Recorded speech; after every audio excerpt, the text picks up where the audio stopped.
yesterday. This was the scene yesterday at Staples Center as Lakers fans gathered to honor their fallen star. One of Kobe's biggest fans was another Laker great, Magic Johnson, who took to Twitter yesterday and said this: "My friend, a legend, husband, father, son, brother, Oscar winner, and greatest Laker of all time is gone. It's hard to accept. Kobe was the leader of our game, a mentor to both male and female players. Laker Nation, the game of basketball and our city will never be the same without Kobe. Cookie and I are praying for Vanessa, his beautiful daughters, Natalia, Bianca, and Capri, as well as his parents, Joe and Pam, and his sisters. We will always be here for the Bryant family." Here is more now from Magic Johnson. People are going to miss his smile and just miss him, because Kobe had an aura about him.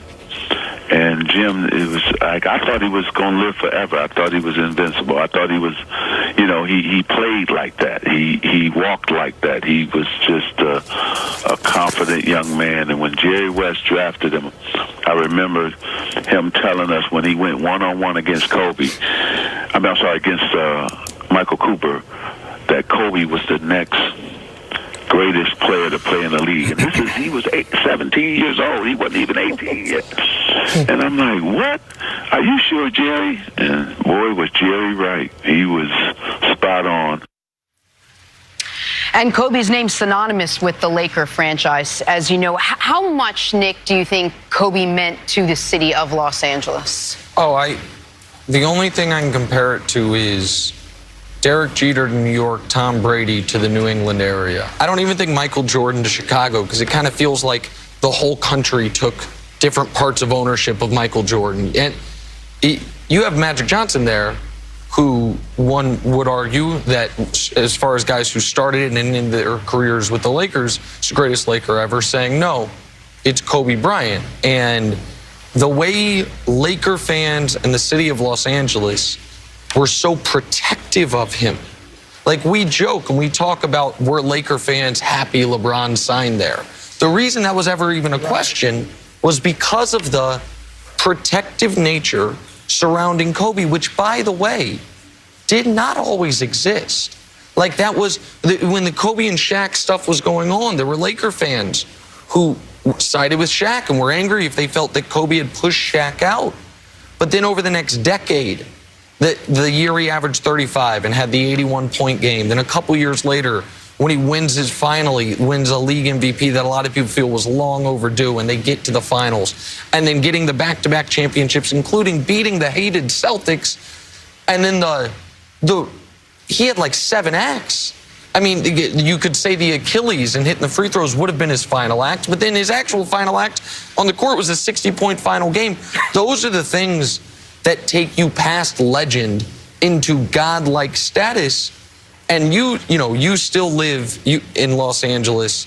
I spent some time out there when the Lakers were at their nadir, and it was still, the Clippers could be the best team in the West, and the Lakers were scuttling along en route to 25 wins. And you go to any bar, any Laker game on, you would have to ask to have the Clipper game put on, and it was because Kobe was still playing. It was Kobe's last year.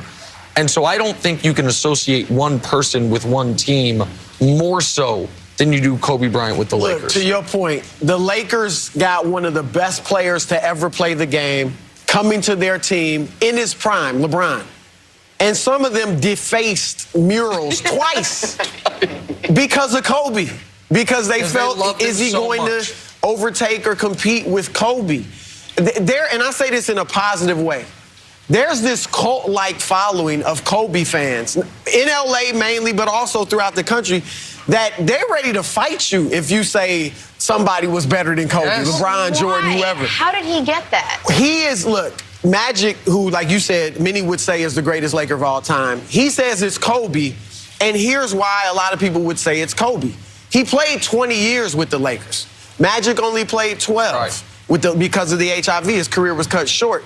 But who else could you name? Jerry West only won 1 title and lost 8 finals. Kareem started with the Bucks. Milwaukee. Wilt Chamberlain, only won 1 title, played for other teams. Like, Kobe's Laker resume is the best Laker resume of any player. And that's part of why he has this following like that. And in some ways, it's completely improbable. I mean, Chris, you know this. Kobe's run in L.A. wasn't Dirk Nowitzki's in Dallas. Like, there were multiple times he was gone. Like, he demanded to be traded. To be gone, I remember he talked to Shaq about this a while back. In 2004, he actually demanded to be traded. 2007, I think that was the year he almost walked to Chicago or signed with the Clippers. So the fact that he survived 20 years is improbable. The thing that I believe connects the Kobe with the Lakers as much as it does, he is on a very short list of players that have had one championship era, went through some rocky times, and then had another. I can't think of too many players that went through that. Look at the win totals in the middle of those Kobe years. 34 wins, 45 wins, 42 wins. And Kobe stuck around and was able to build another championship team. We've seen guys, Michael, Bill Russell, go on, even Larry Bird, go on runs on one era. These were two totally different eras that Kobe participated in and led with the Lakers. I think that has forged the connection with that fan base. Well, and Jenna, he played 20 years. Just pick a number, 1 through 20, and I'll tell you what happened that year. Like, it doesn't pick any one. number? Any number you want, 1 through 20. 12. So year 12, he won his MVP.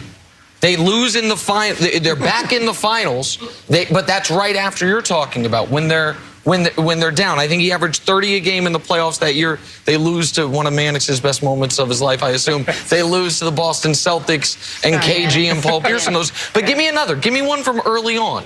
5. So that's their second title and a year that people forget. He averaged 29 a game in the regular season and in the postseason. 29 a game in both of those, and had 48, I think it was that year. It might have been the first. No, it's that year. Had 48 to close out their round 2 series. 48 in the playoffs. He was 22 years old. Like, there's not a year aside from, if you said 18, I'd have been in bad shape because that's the year he was recovering from the Achilles. But every other year, there's something to pull from. Even the years when they were down, that's when he averaged 35 and 31. What he had 81 points in a game after a few weeks prior, scoring 62 in 3 quarters. Like, it is, and this is what I am going to struggle with for a long time. I have spent a lot of my television and radio career picking at him, picking at what makes him not as great as X, Jordan or LeBron or whoever. And it's because at least that's what I do. That's what we do when we're ranking players and we're listing, and it's really who's 6 and who's 8. It matters, damn it. And it deprived me, I think, of until these last 18 hours, really appreciating, holy, look at what this guy did at every step of the way. Another draw that we can't overlook with Kobe Bryant is his game looked good. Yeah. I mean, seriously, he was like Michael Jordan II. I mean, the dunks, the grace. Whether you rank LeBron better, his game looks better than LeBron. He's more graceful. He's a little bit, the way he flows through the air, and that's a big part of the draw as well, because very few players have looked as good as him when he does this thing on the court. That was a draw for Michael Jordan, and it's a draw for Kobe. The most impactful thing you said to me, Nick, one time when we were talking about LeBron was, you don't know how many years you have left with LeBron playing. Appreciate it. Appreciate the time that you have left with him, with Tom Brady. The only time that was ever said even close to anything was towards the end with Kobe, when you knew it was the end of Kobe playing, and it was this appreciate what you're going to watch, because you might not see something with this longevity, this successful ever again, and we really haven't to that degree. Well, and in Mannix, like that's the thing about sports is for Kobe, his time as a great player. He was still a great player in year 17. He was 27 a game, and he snapped his Achilles, and he only had really one more great moment, and that, of course, was as great of a moment as theirs, the 60 points in the final game. But that's what makes this extra devastating, is it did look like, oh, his greatness as a basketball player might have ended a few years ago. But what he's now going to do as either a coach of his daughter, as an advocate for women's sports. This was something lost in the headlines the last few days.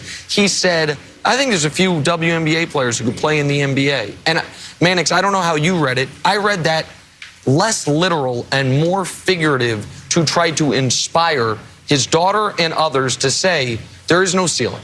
Don't just say you're going to be the best women's basketball player ever. See how high you can climb that mountain. And to have that taken away from all of us and from those close to him is just unspeakably tragic. Real quick, I mean, his mind, I mean, there's so many examples of that mindset. But when he snapped that Achilles, I remember talking to him and seeing other people talk to him as well about, he really believed he was going to be a better player after the Achilles injury. He really believed that his will could overcome anything. So he would just take a redshirt year and a half or whatever it was and come back a stronger player. Now, obviously he didn't. You can't recover from that type of injury. But the fact that he wasn't just paying lip service to it. He actually believed that he was going to be a better player following probably the most devastating injury any NBA player could suffer. All right, all morning long, we are continuing to hear the impact that Kobe had amongst so many. This from Kobe's former head coach, Phil Jackson. The crash was a tragedy for multiple families. My heart goes out to Vanessa and the families that lost loved ones. Kobe was a chosen one, special in many ways to help people. Our relationship as coach-player transcended the norm. He went beyond the veil. We will have much more. First things first.